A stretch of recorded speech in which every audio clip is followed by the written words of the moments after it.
Ya, kembali di Net Bali, Senin malam status Gunung Agung meningkat dari level waspada ke level siaga. Masyarakat diimbau untuk tetap tenang dan mengikuti arahan resmi dari pemerintah. Terhitung sejak Senin pukul 21 waktu Indonesia Tengah, status Gunung Agung meningkat dari level waspada ke level siaga. Berdasarkan pengamatan dari Pusat Vulkanologi dan Mitigasi Bencana Geologi, terjadi peningkatan aktivitas vulkanik Gunung Agung. Kepala Badan Penanggulangan Bencana Daerah Provinsi Bali, Dewa Indra, menghimbau kepada masyarakat untuk tidak panik dan mengikuti arahan resmi dari pemerintah.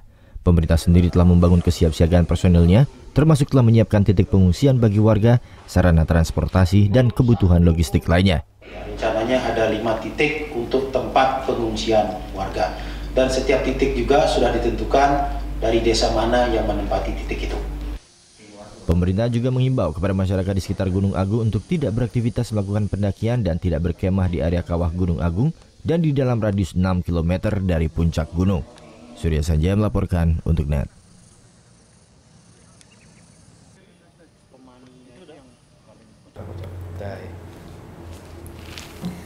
Udah selesai kan nontonnya? Nah, jadi jangan lupa buat like, komen, dan subscribe ya.